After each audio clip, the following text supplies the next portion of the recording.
I'm an ED whose newly appointed board chair asked me to CC him on every email I send out. Help! I think we have to go with our stock answer with this one, which is run for the hills. Yes. I can't help but read these questions and see someone running for the hills. Literally. That's exactly what I was thinking. We need to just pay to have an audio clip run for the hills. Oh my gosh, we're going to do that. We have to do that. Okay, I'll see how much it costs. So here's, I would ask if it's possible, reach out to the new board chair and say, I'm glad that you want to be involved, but I don't feel comfortable CCing you on every email I send because that's not your job to read every email I send. And maybe it's an opportunity to counsel the incoming board chair about what the role of a board chair is. The role of a board chair is not to babysit you. The role of which is exactly what it sounds like this person's doing, right? Yeah. The board chair's role is not to make sure you're doing your job right. It's to supervise you the way a supervisor would in any other supervisory situation. And not even the most horrible for-profit telemarketing nightmare firm you could imagine. Do you have to CC your supervisor on every email you send? That would be crazy.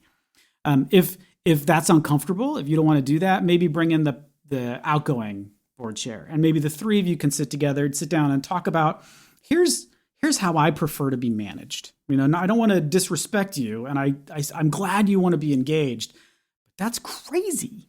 Yeah. I would echo everything you said. I guess I would also say there's, if there's any other opportunities out there, articles, education, webinars, whatever that you think you could do. I honestly think more people need to do that with incoming board chairs. And here's what I think. This isn't going to solve your problem immediately, but it might help because it's still a new situation. If you can say, hey, you know what I would rather do? Can we sit down, go to this webinar together, whatever, this training together, and then talk about what we think will work for both of us. And I can share with you we can talk a little bit more about your role, my role, and how we can make sure we're in the loop, and perhaps, suggest something like a weekly phone call for 30 minutes or something or whatever, because I know a lot of board chairs and executive directors do that, where they touch base regularly, right? Whether it's once a week, once a month, whatever, they set their cadence and then they share with each other what's going on and use each other as support. So I think you get to kind of define it a little bit because it's new, but I also think this is a really good lesson for anyone listening to this. Get your incoming board chair training before you ever get into this situation.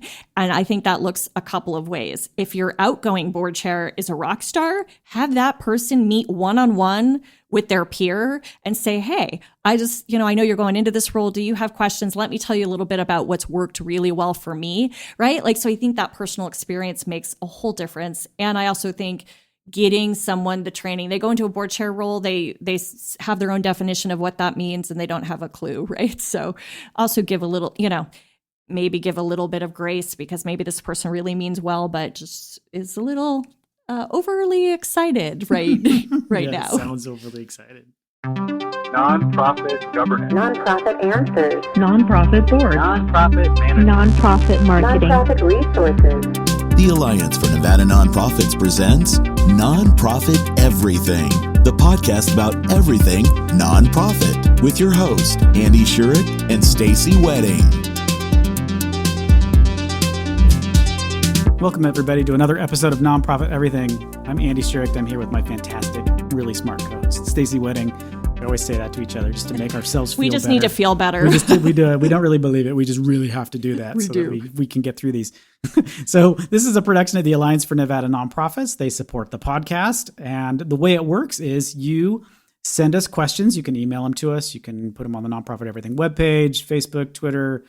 Texting us works. Finding any way to get that to us, we will answer those questions. And we do our best to answer them. Or if we don't really feel like it, we'll get a guest expert. And then you listen to it and then you complain about it and tell us how we did it all wrong, which we like that too. So if you have any feedback on the podcast, please send it over to us. Special thanks to NV Energy for letting us use their nice, quiet recording space so we actually sound good and don't sound like we're in caves. And with that, we'll get to it.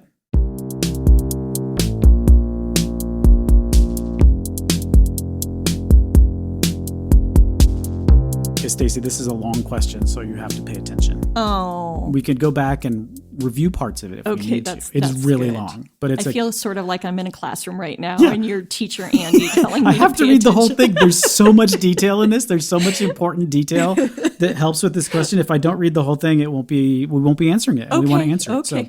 here we go. I'm a young executive director of a small nonprofit, and we run a 4,300 square foot gallery and collaborative studio space in an underserved community. We were recently approached by another nonprofit arts organization to utilize our space 4 times a week for performing arts classes. When asked about their anticipated revenue for these classes, they would charge $450 per student per 10-week-long semesters with over 20 students per class. Now, here's where it's get juicy. One of their board members is also a member of our board, who is being aggressively supportive of this to the point of excluding me in any communication from the other nonprofit, until recently when the board president requested it due to my complaint about transparency. They seem like they'd like to help with capital improvements rather than pay rent. They also would like this agreement to be in the form of an MOU instead of a renter's contract. The board nearly unanimously has agreed to this with the thought of generating income for our nonprofit. All of this makes me uncomfortable for multiple reasons. First, the median income for our demographic is less than $40,000 a year. This is the kind of demographic that will only give to one arts organization during citywide giving events. I'm also afraid our identity will be compromised when a nonprofit larger than us is utilizing the space with more programming than we have. Both parties would be acting autonomously of each other, so I feel more comfortable with a renter's agreement instead of the MOU. I haven't had any experience with drafting an MOU, but could this be in addition to a renter's contract agreement? Whew. Yeah. That was long, and There's a there's lot in there. a lot of layers. Yeah. Okay. I'm going to first start with, I really think you need to have your board president, who sounds like they're helping support you, create a committee without the board member who has the interest in both The massive nonprofits, conflict right? of interest. Yeah, the massive conflict of interest. Okay, so let's create a committee because there's some things to work through on this, right? So here's why I think a committee of the board makes sense, and you need to be a part of this process too. So not just the board, right?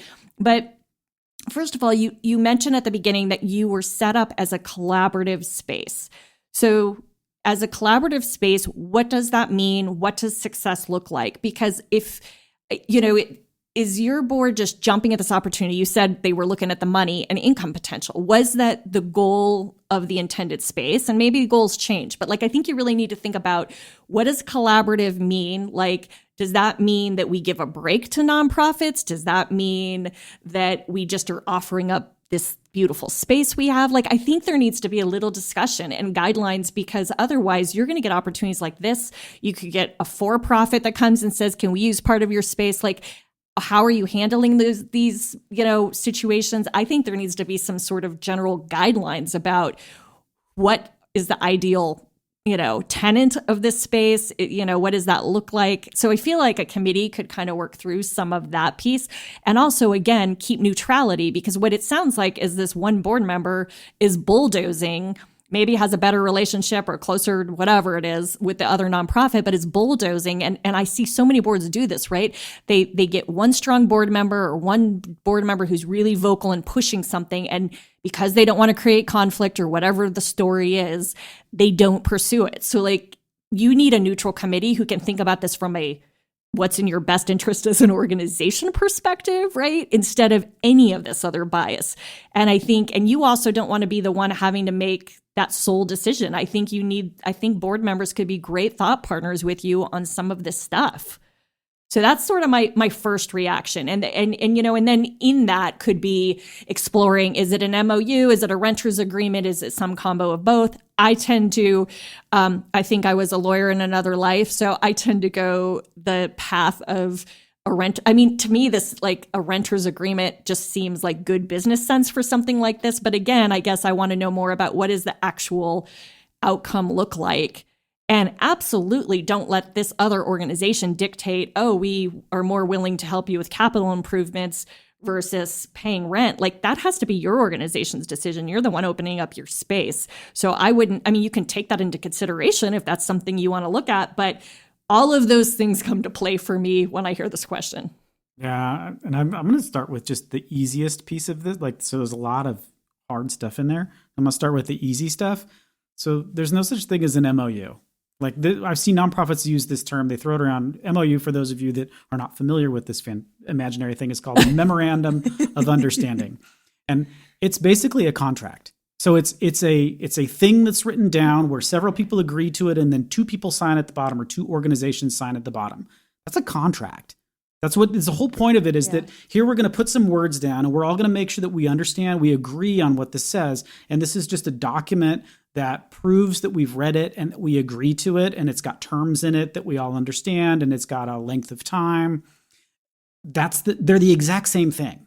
So one of the simple ways out, if you want to get out of this and make everybody kind of happy, is you can put the words memorandum of understanding at the top of it, as long as it contains all of the information that you would normally put in a renter's contract about, you owe us this much money, this each month, it's due on this date. If you don't pay us within 30 days, we get to kick you out. Like all the stuff that would normally be in a rental contract, you can put in this imaginary document called the Memorandum of Understanding.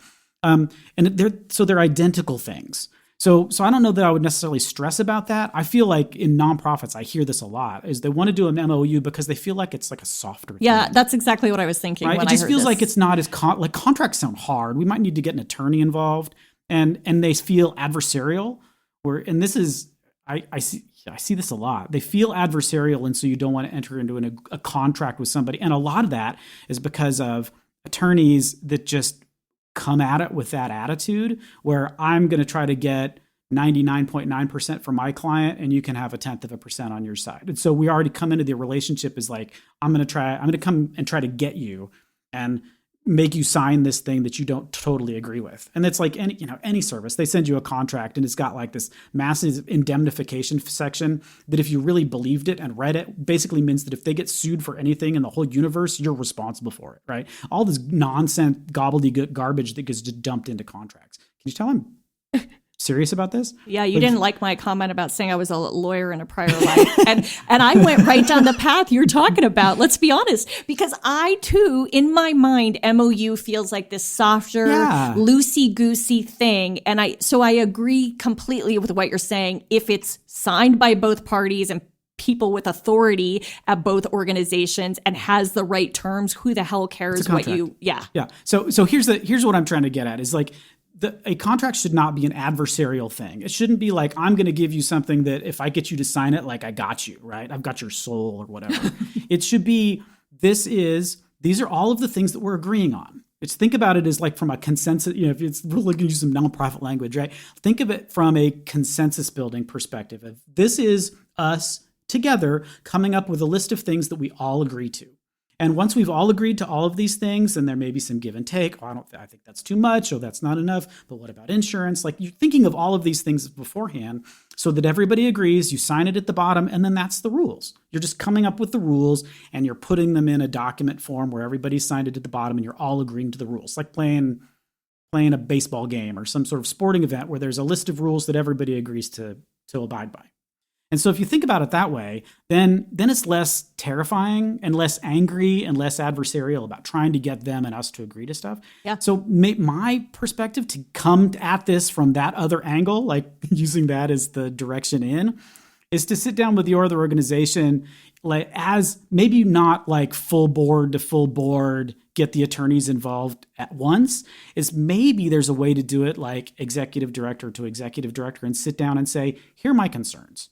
This is what, we're happy, we've got this space and we're not using it completely and you guys need more space. And here's the stuff I'm worried about are there ways that maybe we can work these things out together and come up with an agreement that you think is a fair deal and I think is a fair deal too? And then once you've come to this sort of broad brush agreement, then by all means bring the attorneys in and have them battle it out over the indemnification clause and the whole front page that says whereas 14 times that everyone hates. Like, get them to do that part after you've agreed on all of the individual salient points.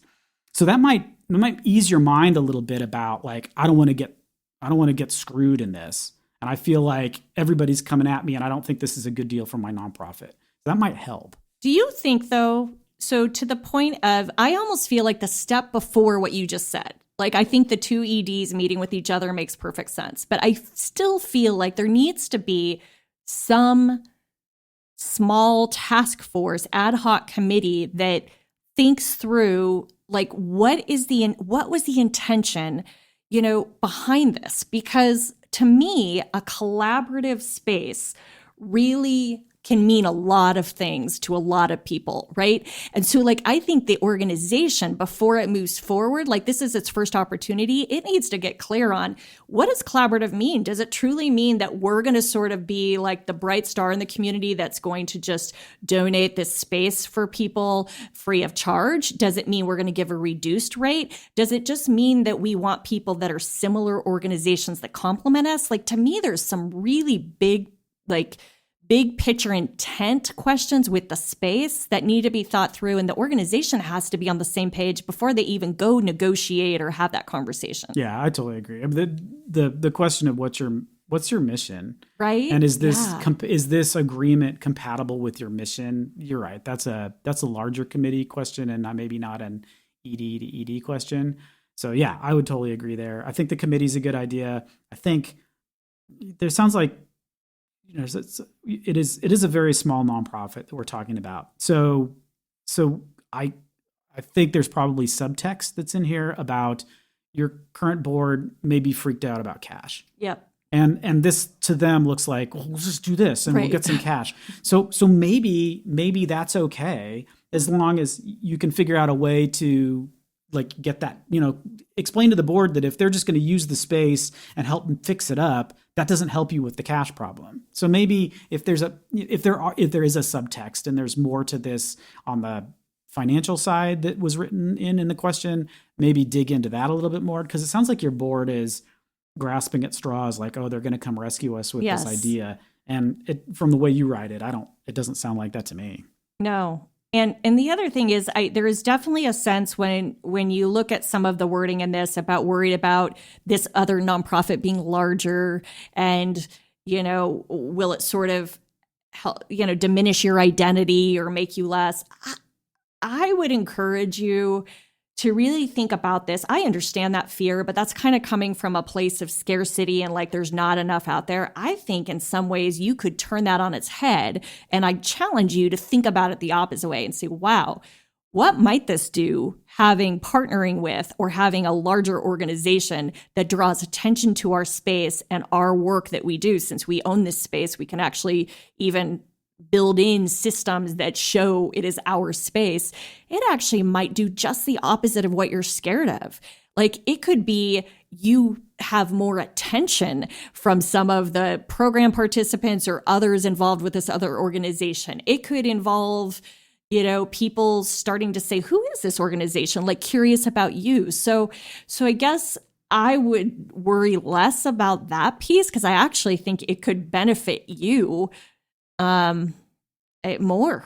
Yeah, it's the kind of thing to think about in the contract too. Maybe you want them to, when they're talking about where it's located, that it's mentioning it's not just their annex, right? It's your institution that Yes. that's where they're going to go to have these classes. So yeah, ride their coattails. Yeah.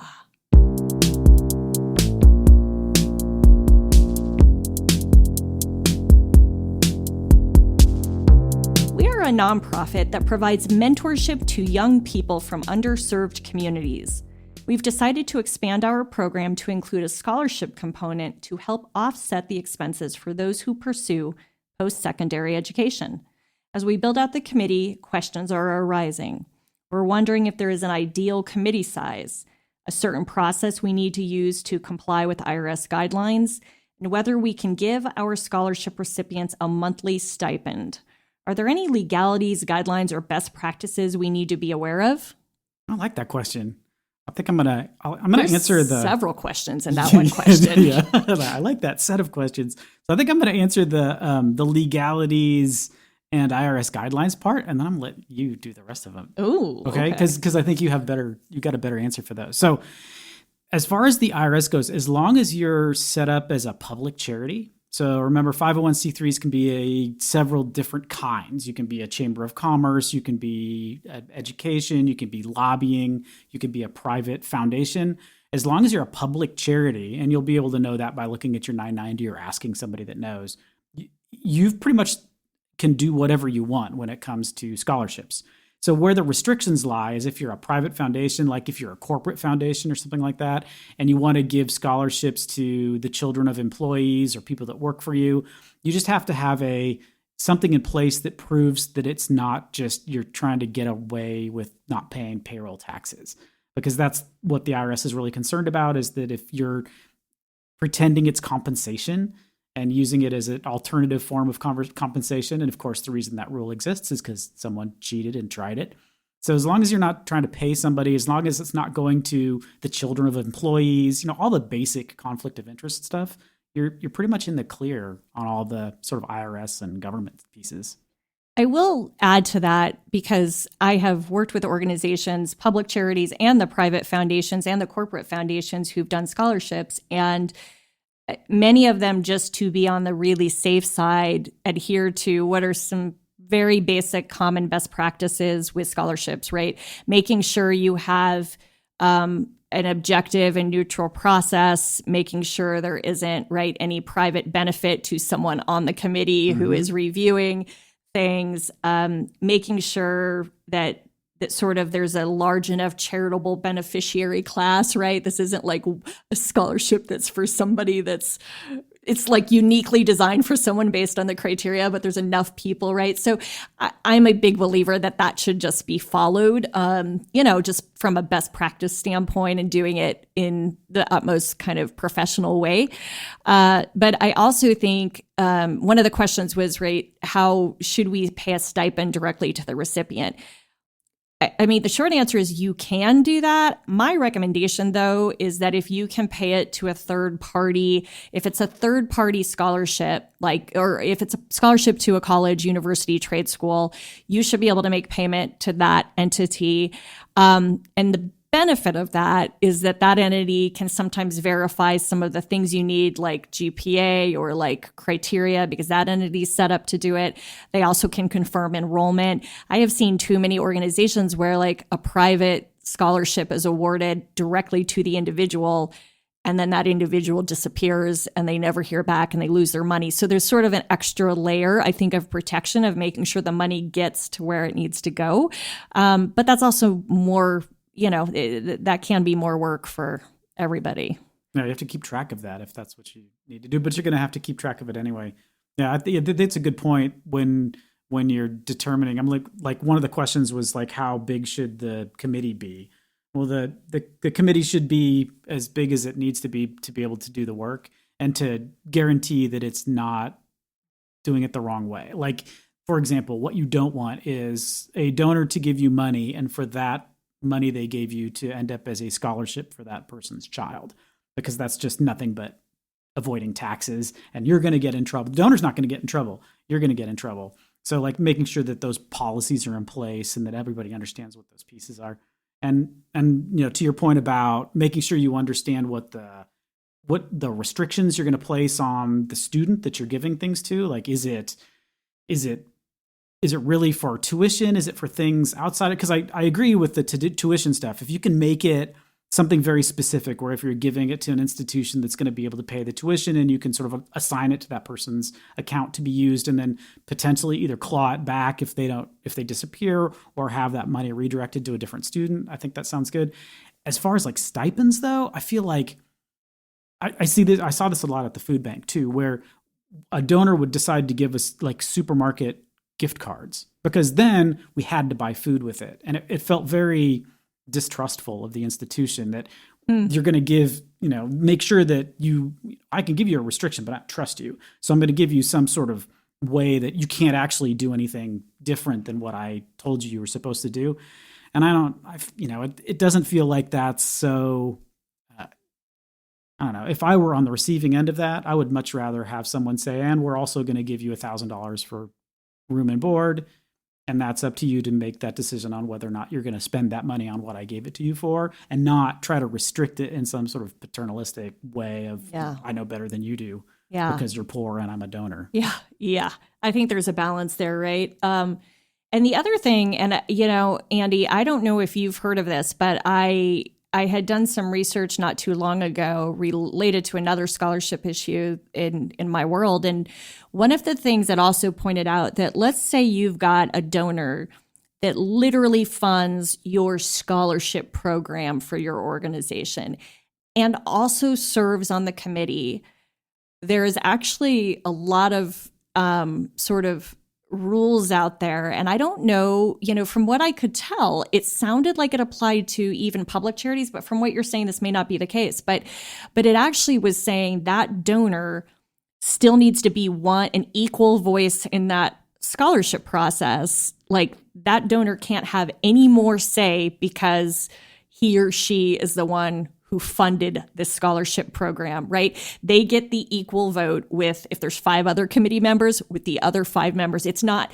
those committee members all make the decision and then recommend to the donor, and the donor gets the final say. Like, you've got to be really, I think, careful with that kind of dynamic and, and just giving too much power and authority, because then, it's like the donor's own scholarship fund. It just negates the whole purpose of it. It does. And the point you're making is really good, because when you're giving the money to the nonprofit, you're losing control of it 100%. You don't get to have extra strings unless it's part of the original gift agreement. And you would never accept a gift where the donor says, I'm going to give you this money, but you need to check with me every time that you're going to spend some of it so that I can make sure that you're spending it appropriately. Sometimes I've seen language that's similar to that in like big capital campaign donations, where a donor will come in and say, we're going to give you $7 million to build a building, but we want to look at all of the invoices before you pay them for all of who you're spending the money on. It's not like they necessarily are going to say, oh no, those chairs are too expensive, or I don't like the color of that carpet, although they may, you never know. But it's really about just sort of making sure that they have a good feeling about that donation that they made, because it's such a large amount of money. But really, once they give the donation, if they give you a gift agreement and the gift agreement says this is money for a scholarship, they don't get any more say than anybody else. And it's almost you're kind of giving them a little extra bonus by saying, as the donor, we're going to let you participate in the committee, but here are the rules and we have to follow the rules, and you don't get to just decide. Then you're avoiding gift tax, which the IRS isn't happy about that either. No. And I think your point is well taken about, I agree with the scholarship committee size needs to be as large as it needs to be to get the job done and to do it well. And, with all of the points that we've already brought up. But I also think, I've seen scholarship committees where they're so large and it really slows down the process. So, just from practical experience, my sense is if you could keep it under 5 to 7, 5, I don't know. Anyways, I just think much larger, and it gets really unruly because everyone's got an opinion and, a fight in the game. It's pretty intense. Scholarship selection processes can be really intense. So prep yourself for that.